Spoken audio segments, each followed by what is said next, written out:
Okay, so we're diving into these documents you all shared with us. Yeah. The Cost Analysis 2025 Okay. and some excerpts from that school board meeting. Yeah. It's a lot to go through. So It is. we're going to pull out some of the big things that stood out to us. Yep. So think of this as a Yep. cheat sheet for understanding this whole situation with the school district. Absolutely. And, you've provided some really insightful data Yeah. with this cost analysis. And we also get a peek behind the curtain to see how the board is really thinking about these things with those audio clips from the meetings. Right. So we can kind of put it all together and try to understand what's going on. Yeah, we're really going to try to figure out Yeah. what these declining enrollment numbers mean Right. for the district's budget Exactly. and explore those solutions the board is talking about. And what it all means. Always keeping in mind Yeah. what it means for you as parents, Absolutely. what it means for the kids, Right. what it means for teachers and taxpayers in the district. Right. For taxpayers. And for taxpayers in the district. Really, for the whole community. So the big thing, obviously, is that enrollment is going down. Yeah. And the cost analysis says by 2025, there are going to be about 917 students, Right. K through 12. Yeah. And this isn't just a case of, classes might be a little bit smaller. Right. This has like a huge impact on the district's budget Yeah. because they're saying they could lose $16,000 to $18,000 Wow. in revenue per student. That's And when you think about that funding coming from the state right. and also from local property taxes, Right. the LOB, Uh-huh. and even some federal sources, Wow. that's a big chunk of change per student. Yeah. So you're saying for every 10 students they lose, Yeah. they could be up to $180,000. Yeah, something like that. Gone. And that could impact huge. everything from, being able to buy new textbooks and classroom supplies to supporting extracurricular activities. Right. It all adds up. And the report has this example, Yep. that if they keep losing just 10 kids per year, Right. it could be $1.7 million Yeah. that they're losing That's a lot. over time. Yeah. It's like $1,700,000. Yeah. And when you put it that way, it really hits home. And they even said what it means for state aid right now. Yeah. If they lost 50 students right now, Mm. state aid would be cut Yeah. by about $275,000. Wow. So Yeah. That puts it in perspective. that's a lot of money, Yeah. And what's interesting is how this connects directly to staffing. right? So the report breaks it down like this. Okay. The total cost for a first-year teacher, including their salary, Yep. benefits like health insurance, Okay. and retirement contributions, Uh-huh. it comes to around $55,000 per year. Mm-hmm. So So if you think about that $275,000 cut in state aid, right. we're talking about the equivalent of 5 full-time teaching positions. Wow. So Right. that's the real impact right there. Yeah. It's not just about the numbers on paper. Right. It's about the people in the classrooms. Yeah. And it's not just about the teachers Yeah. right now. Right. The report talks about the possibility that if this trend continues, they might have to start looking at administrative staff Yeah. across all the buildings. Across the whole district. Yeah. Yeah. And figuring out if they can consolidate positions Right. or even, eliminate some administrative roles. Yeah, it's all on the table. And it's important to remember that this isn't happening in isolation. Yeah. There are other factors at play Absolutely. that could make the enrollment decline even worse. Right. So you've got things like Open enrollment. Where families have more choice about where to send their kids. Right. And then there are private schools, too, Uh-huh. that some families might choose. Right. And then you've got federal grants and funding that are set to expire. Right. Especially funding for rural schools. Yeah. And then even things like local property values, Yeah. which can affect how much money the district gets through the LOB. Right. So it's a really complex situation. So we've talked about where the money's coming from or not coming from. Right. How about where it's being spent? Yeah, let's take a look at that. So the report has this breakdown of estimated yearly costs Right. for each building. Yeah.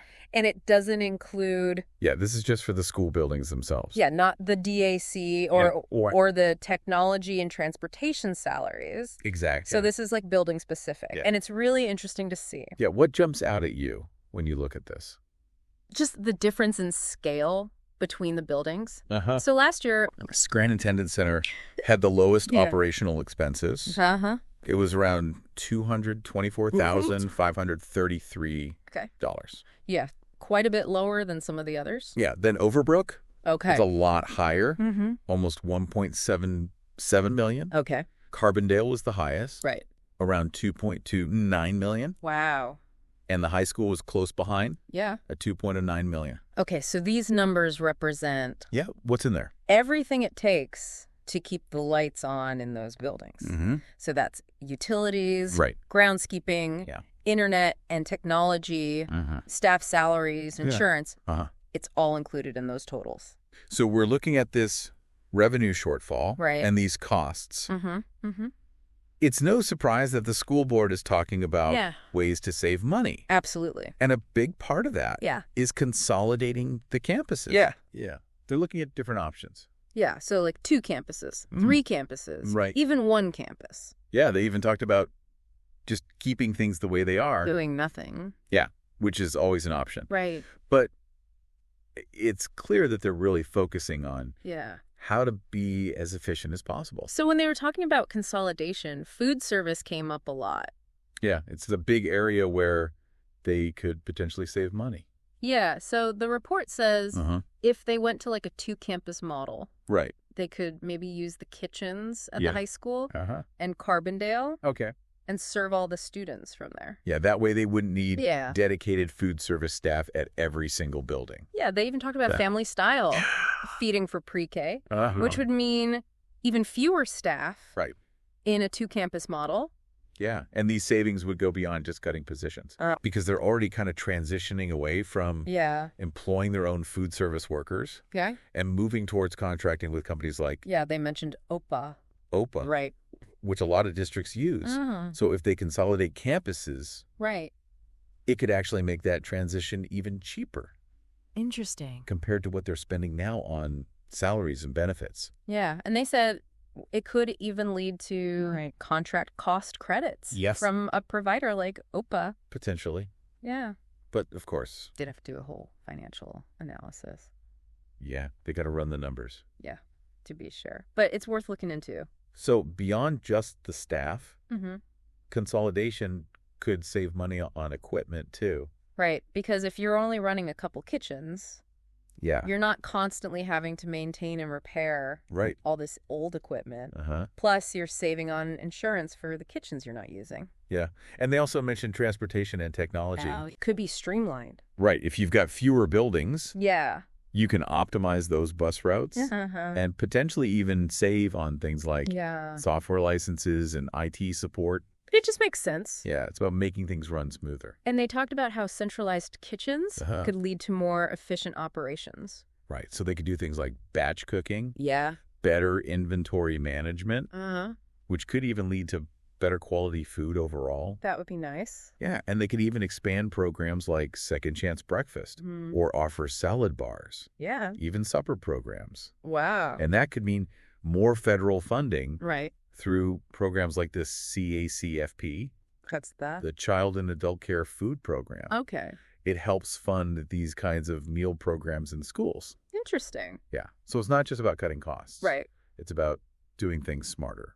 Yeah, and they mentioned a couple other things, like potentially ending the Ecolab contract. Oh, right. Since OPA could take care of the chemicals and equipment. Yeah, that makes sense. And even maybe shifting the equipment upkeep to local vendors. Yeah, that could be more flexible and maybe even save some money. And this was a really strategic point. Yeah. They said if they don't consolidate, they should at least think about rebidding the food service contracts soon. Well, that's a good idea. Yeah, so they can factor in the lower labor costs. Right. And get a better deal. Yeah, it's always good to be proactive. So for transportation and technology, they actually have estimated savings for both 2-campus and 3-campus models. So with 2 campuses, they think they could save $75,000 in transportation and $77,000 in technology. So a combined total of like $152,000?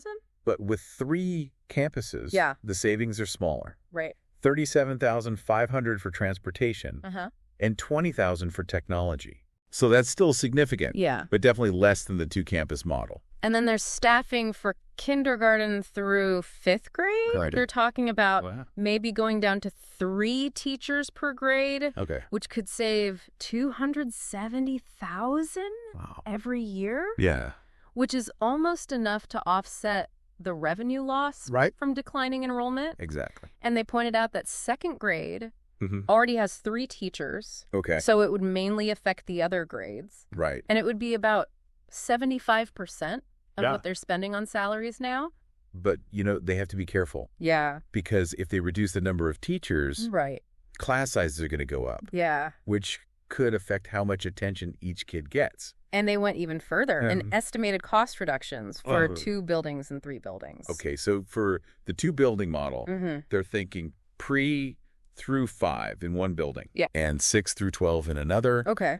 And they could potentially reduce staff by cutting 1 nurse, 3 custodians, 3 office staff, and 2 transportation positions. Wow. And they estimate that those cuts alone could save at least $330,000 per year. Wow. Plus whatever they save on food service. Yeah. And then there are also savings from reduced building overhead. Yeah. Like utilities and maintenance. So it's a lot. Yeah, it's a significant amount. But it also means 2 buildings would have to be repurposed or or closed, Yeah. which some people are worried about, especially since they've invested money in those buildings recently. Right. Now for 3 buildings, Yeah. the savings are a lot smaller. They're talking about maybe cutting 1 office position, half a custodian, and making some adjustments to transportation. Right. So the total estimated savings there is about $87,500. And importantly, they don't think they would have to cut kitchen staff, admin staff, nurses, or special ed teachers. So it's good news for those folks.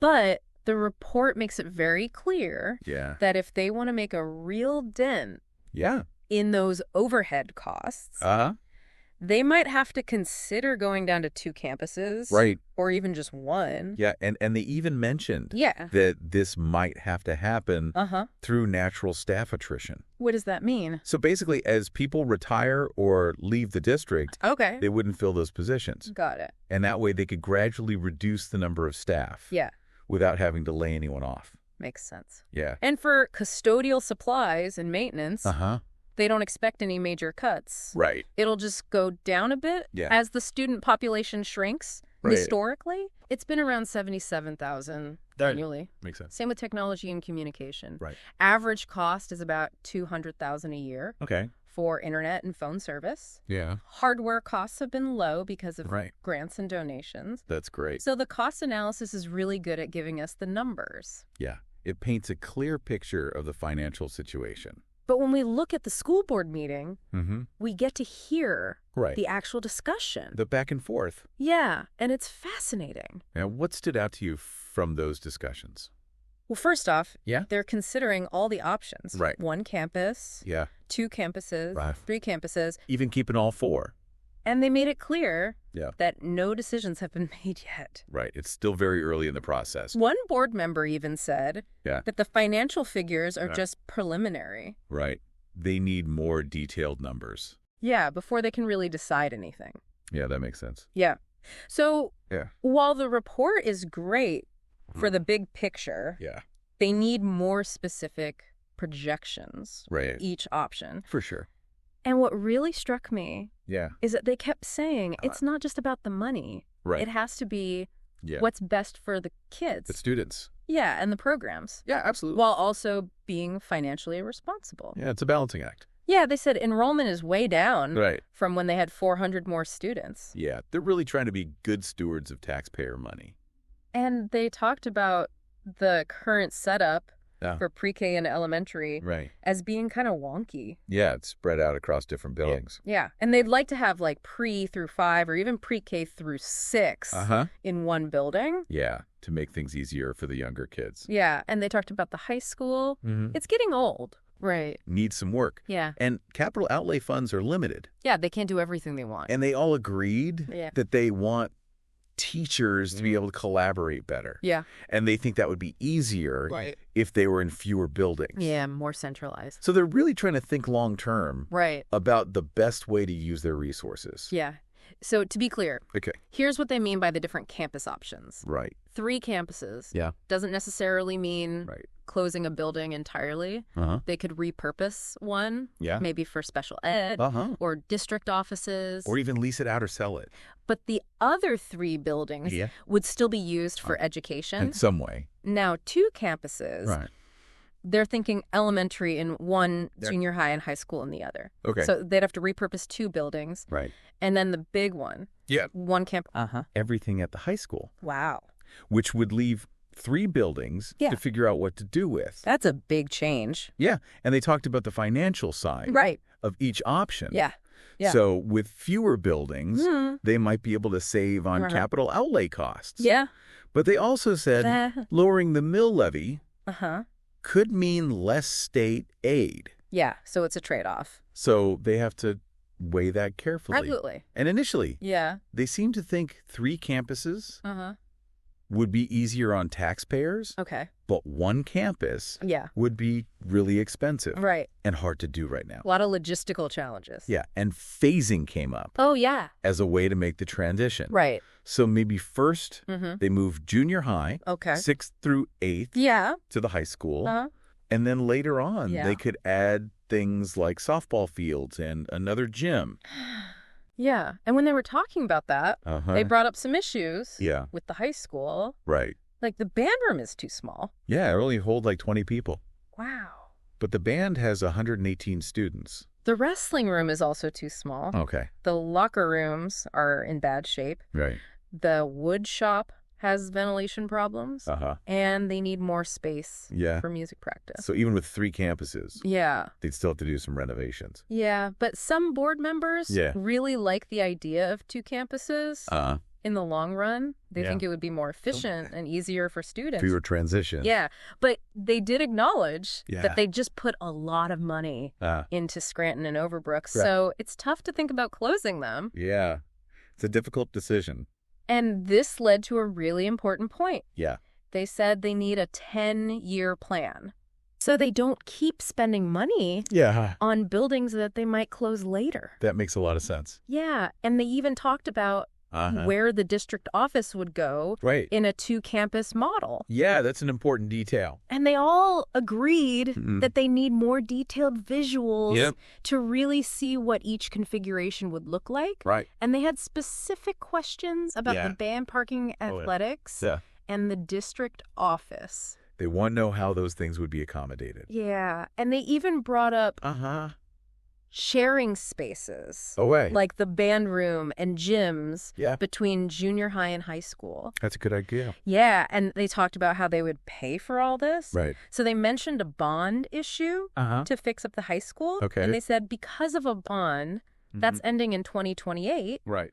And because property values are going up, a new bond for like $11.5 million might not even raise taxes. Oh, wow. Yeah, they said it could increase taxes by about 2.6 mils, which is about $46 a year for a house worth $150,000. So basically they're saying they could borrow that money without it costing taxpayers more. Yeah, because the old bond is ending. Right. Yeah. Property values are rising. Exactly. So it kind of balances out. Yeah. It's interesting how that works. And they even talked about what to do with the buildings they might close, maybe community centers or CTE programs, or even leasing them out. To generate revenue. To make money. Right. And then there was public comment. Oh, yeah. And people brought up some concerns about closing schools. Yeah. They're worried it could hurt the small towns. And they also said the district should plan for growth.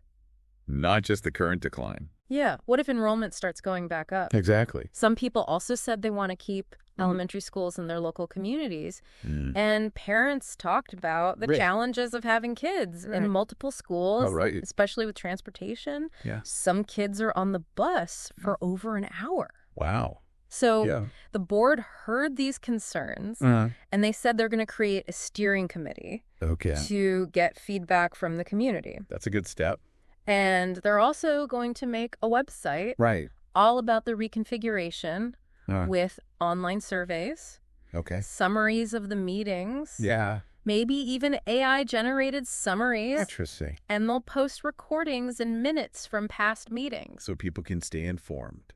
So it's a lot to take in. Yeah. But it's clear the district is trying to balance the financial realities with providing a good education. And no decisions have been made yet. Right. The board is still gathering information and listening to the community. It's an ongoing process. But it seems pretty likely that there will be some big changes in the next few years. Right. So we encourage you to think about the options, the pros and cons, and what it means for you. For your family. For your family. For your community. Yeah, and get involved. Yeah. Talk to the board. Go to the meetings. Go to the meetings. Check out that new website. Right. This is your chance. Yeah. To have a say in the future of your schools. So here's something to think about. Okay.